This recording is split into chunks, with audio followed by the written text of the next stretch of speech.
Hey guys, so today I want to talk a little bit in depth about drive. Hey Natalie. Drive is one of those things that I think sometimes I take for granted that people understand, but when I receive videos, sometimes I realize that maybe we don't understand what drive looks like. So let me just take a minute and break down what drive is and show you a little bit about what you're looking for when you are working drive. So when we talk about drive, there's two types of drive. There's going to be food drive and there's going to be toy drive, and there's also play drive too. But really let's focus on tonight food drive. So food drive means I have a piece of food, you want the piece of food. Every dog is going to have some sort of food drive because they are hungry and they do have a need to fill. Now when it comes to toy drive, that can start to vary. Some dogs have very low toy drive, some dogs have very high toy drive. What we want to do, especially with our working dogs, is we want to work with them and teach them to have more drive. So in order to do that, what we're going to be looking for is we're looking for activity. Now, what we're going to do is we're going to take their natural feelings and we're going to channel it into movement. So if you are feeling like you want a piece of food, in order to get that piece of food, I want you to give me movement. So I'm just going to demo that real quickly. Are you ready? Yes. Now, she gave me a little bit of attention. Her tail is wagging. She's open and looking for direction, and that's really what I'm looking for. Yes. Now, I'm going to also help her to build drive by making her work for the food. Yes. So when she's getting the food, I'm not just letting her take it, I'm making her work for it. Good girl. Because again, activity equals drive. And so the harder she thinks that she always has to work for it, the more she's going to come in expecting that work, and then our work ethic is going to come up. Good dog. Good girl. Now we want her to think that this is an exercise in itself to just get the food. Are you ready? Good. Now sometimes they're going to throw a behavior. They're going to think, how have I gotten this food in the past? Now, I don't want her to be stationary, I want her to be active, so I'm not going to reward that. Are you ready? Yes, good girl. Are you ready? Yes, good girl.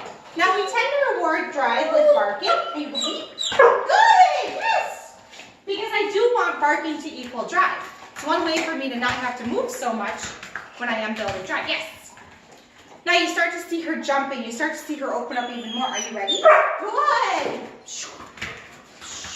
Now I like to also give my puppies target points. Now target points are going to help their prey drive come up, right? Because if it's moving, they want to chase it. So if she's almost ready to get it, I'm moving it away from her, which makes her want to get it more.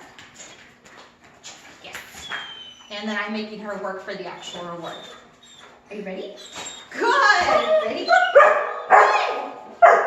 Yes.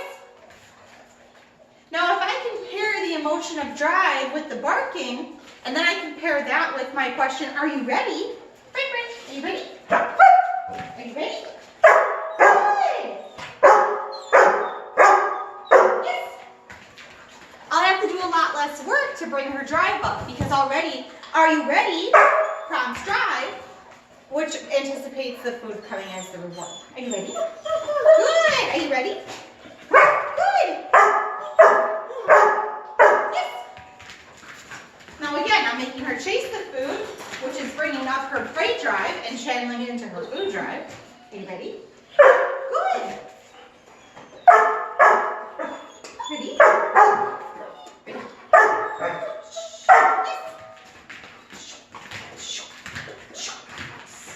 Now, one thing to always keep in mind is we always want to give the dog a really solid target point.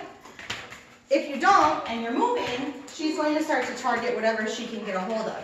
So you even saw there, my arm was in the way of her food, so what did she start to target? My arm. Now you can make your dog very pliable. Move them in circles, move them backwards. Backwards tends to be the easiest because you don't have to make a lot of extra movement yourself.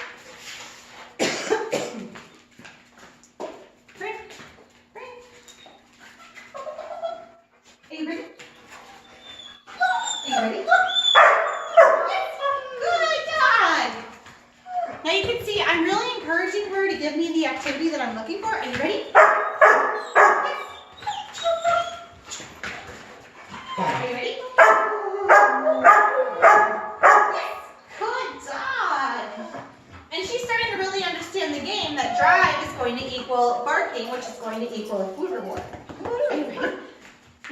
to hold her back, I toss a piece of food. So I'm also teaching her that if you want the piece of food, you must still be active even if I don't have it. Ready? Ready?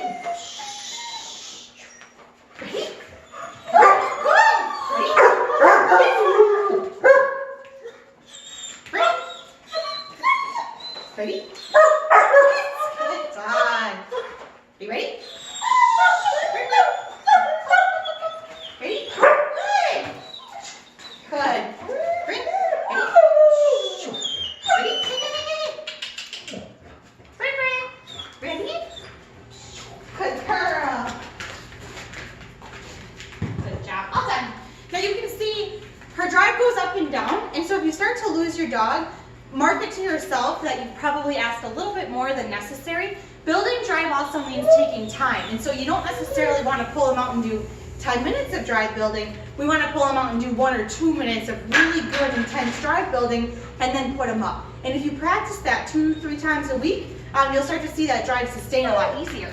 Even now, I can tell you that her drive today for food versus her drive 3 weeks ago is substantially different. So that's what we're looking for, because then I can ask that drive to come up, and then I can cap it into a behavior such as a sit, a down, a heel position. All right, guys, happy training.